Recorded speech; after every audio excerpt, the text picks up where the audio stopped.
할렐루야. 오늘 함께 볼 하나님의 말씀은 로마서 2장 12절에서 16절까지의 말씀 우리 같이 보겠습니다.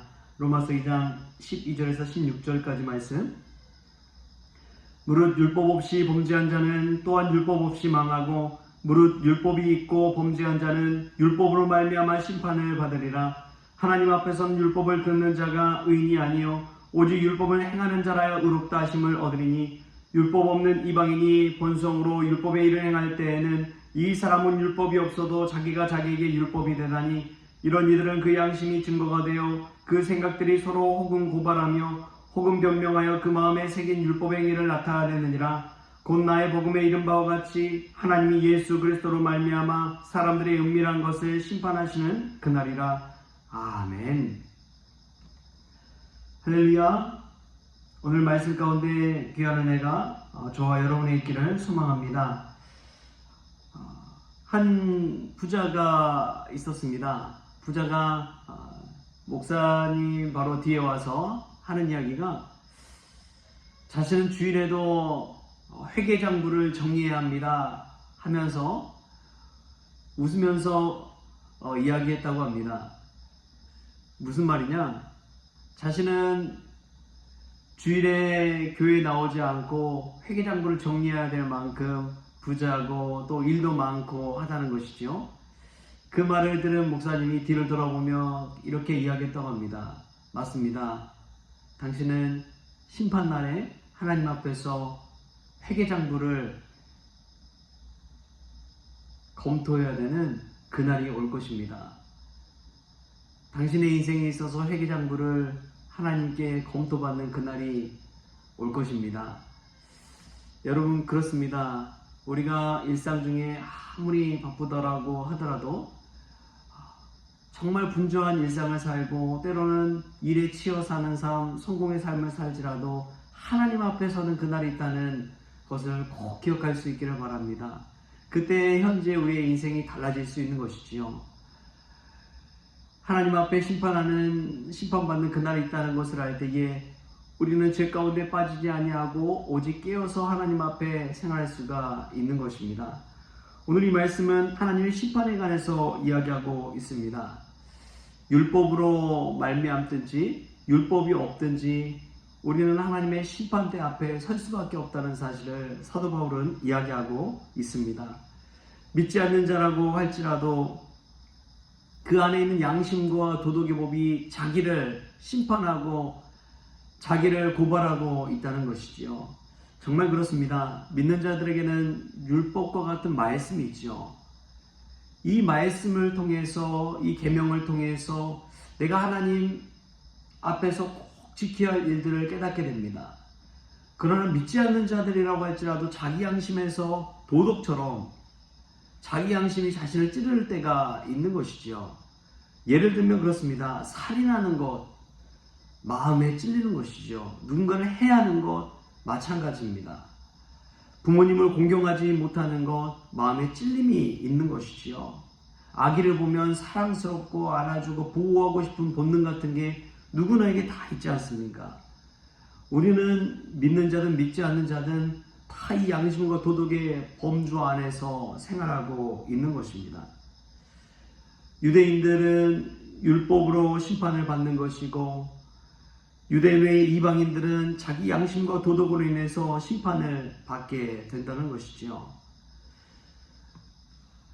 그런데 참 중요한 게 있습니다. 13절에 이런 말씀이 있어요.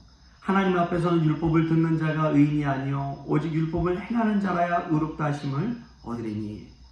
하나님의 앞에서 의롭다는 자는 율법을 그냥 듣고만 있는 자가 아니라고 성경은 이야기합니다. 율법과 말씀을 아무리 많이 들어도 아무리 정기적으로 들어도 이 율법을 행하지 않는 자는 의롭지 않다는 것입니다. 불의한 자와 똑같다고 성경은 이야기하고 있습니다. 우리는 어떤가요? 예수님 잘 믿고 있다고 생각하십니까? 늘 예수님과 동행하고 있다고 생각하십니까? 예수 말씀을 정말 듣고 따르고 있다고 생각하십니까? 그 모든 것이 착각이 될 수도 있는 것이죠. 어떤 자들이 하나님의 말씀을 따릅니까? 하나님의 진노를 두려워한 이들이 하나님의 말씀을 따릅니다. 하나님의 말씀을 두렵고 경외하는 마음으로 지켜 행하는 것이지요. 그러나 하나님의 심판을 무서워하지 않는 자, 하나님의 진노를 두려워하지 않는 자들은 하나님의 말씀과 계명을 우습게 여기고 따르지 않습니다. 자기 소견대로 사는 인생이 되어버리는 것이죠. 여러분, 탕자의 비유를 보면 두 아들이 나오죠. 한 아버지의 두 아들이 있는데 첫째 아들은 아버지의 말을 잘 들어서 아버지 곁에서 아버지가 시킨 일들을 잘 준행하면서 살아갑니다. 아버지의 법도 안에서 살아가는 것이지요.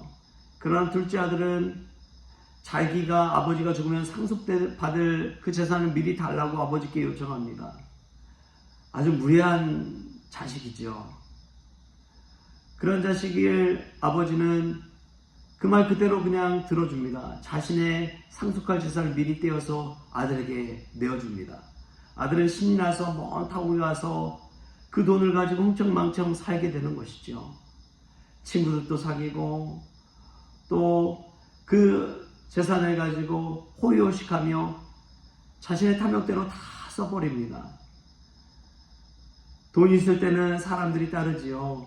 베풀 때는 사람들이 따르지요. 그러나 더 이상 사줄 수도 없고 베풀 수 없을 때에 그는 돼지가 먹는 쥐염 열매를 먹고 살아야 되는 처지까지 내려앉게 됩니다.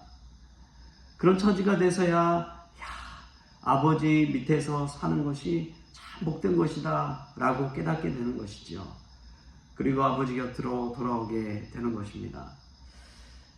여러분, 사실 이 둘째 아들은 이미 아버지 곁을 떠날 때 심판을 받은 것과 같습니다. 하나님의 심판은 하나님 없이 살아가는 것이 심판인 것이지요. 그러나 첫째 아들도 아버지 곁에 있었지만 이미 심판을 받았습니다. 왜냐하면 첫째 아들은 아버지의 사랑을, 아버지의 믿음을 확신하지 못했기 때문에 그렇습니다. 아버지의 사랑을 바라보기보다도 아버지와 함께 있는 것이 기쁨이요 축복인 것을 깨닫기 이전에 둘째 아들이 돌아왔을 때 시기와 질투로 눈이 멀었고 어렵기 때문에 그렇습니다. 아버지와 함께 있는 것이 축복인지도 깨닫지 못하고 곁에 있는 다른 이들, 그 사람을 의식하면서 이미 심판을 받은 것이지요. 사랑하는 성도 여러분, 하나님의 진노의 심판은 아버지 곁을 떠나는 사람에게도 임하지만 아버지 곁에 있으면서도 그 사랑과 은혜를 깨닫지 못하고 감사하지 못하는 사람에게 이미 임했다는 사실을 기억하십시오. 저와 여러분은 예수님 곁에 있고 신앙생활 잘하고 예수님 잘 믿는다고 생각하지만 여러분, 그것이 우리의 착각이 될 수도 있습니다. 예수님 곁에 있으면서 하나님의 은혜에 감사하며 살아가고 있습니까? 예수님을 떠나가지만 아버지 곁에 없음으로 인해서 받지 못한 그 은혜가 얼마나 많은지요. 우리는 하나님 곁에 있든 없든 하나님의 진노의 심판을 벗어날 수 없다는 사실을 깨달을 수 있기를 바랍니다. 그러나 하나님은 의로운 자에게 하나님의 은혜를 베풀어 주십니다. 그 의로운 자라는 것은 하나님의 말씀과 율법을 지켜 행하는 자입니다. 우리가 오늘 하루를 살더라도 하나님의 말씀과 계명이 우리 마음 심령 가운데 작동되어서 믿음 안에 거하고 하나님 뜻대로 순종하며 살아가는 인생이 될 수 있게 바랍니다. 그 인생이 심판 때에도 구원의 자리에 이르게 되는 것이지요. 자신의 입으로 나는 믿음의 사람이다, 나는 예수 잘 믿는 사람이다 떠들며 다닌다고 해서 하나님 심판 때에서 그 심판의 그늘에서 벗어날 수 있는 것이 아닙니다. 우리는 다 죽으면 하나님 앞에 심판을 받게 되어 있습니다. 그때에 정말 의로운 사람만이 하나님의 말씀대로 그 사랑을 행하는 자라만이 하나님의 법도 안에서 구원받고 인정받고 칭찬받고 존귀 여김받는 그러한 날이 온다는 사실을 꼭 기억할 수 있기를 바랍니다. 그 인생 기억하면서 하나님의 계명, 하나님 사랑, 이웃 사랑, 하나님 안에 거하고 멀리 떠나 있을지라도 하나님의 사랑 안에 거하는 것이 축복이라는 것을 깨닫는 그 은혜로 살아가는 주님의 귀한 자녀들 다 될 수 있기를 주신 예수님의 이름으로 축원합니다. 기도하겠습니다. 하나님 안에 있을지라도 또 하나님을 떠나 있을지라도 율법이 우리의 양심이 우리를 심판하고 우리를 고박으로 하고 있다는 사실을 이 말씀을 통해 깨닫게 하여 주시니 감사합니다. 둘째 아들, 첫째 아들이 되든 하나님 아버지와 함께 나누는 그 시간, 그것이 사랑이요 은혜요 축복이라는 사실을 깨닫고 늘 감사하게 하여 주시옵소서. 율법을 듣는 자의 자리에 있을 뿐만 아니라 율법을 행하는 자리에까지 나아갈 수 있도록 주님 도와주시옵소서. 교회 안에서는 율법을 듣는 자 같지만 일상 가운데서는 율법을 행하지 않는 자처럼 살아가지 않도록 주님 저들의 마음 심령 가운데 이 새벽에 임하여 주옵소서. 그리하여 하나님 말씀 뜻대로 순종하며 살아갈 때 늘 하나님과 동행하는 축복도 누리게 하여 주시고 하나님의 말씀이 우리의 삶에 능력으로 임할 수 있도록 경건의 능력으로 드러날 수 있도록 주님 축복하여 주옵소서. 오늘 하루의 모든 것 주님께 의탁하오며 거룩하신 예수님의 이름으로 기도하옵나이다. 아멘. 우리 주기도문으로 오늘 새벽 기도를 마치겠습니다. 하늘에 계신 우리 아버지여, 이름이 거룩히 여김을 받으시오며 나라가 임하시오며 뜻이 하늘에서 이루어진 것 같이 땅에서도 이루어지이다. 오늘 우리에게 일용할 양식을 주시옵고 우리가 우리의 죄진 자를 사하여 준 것 같이 우리 죄를 사하여 주시옵고 우리를 시험에 들게 하지 마시옵고 다만 악에서 구하시옵소서. 나라와 권세와 영광이 아버지께 영원히 있사옵나이다. 아멘.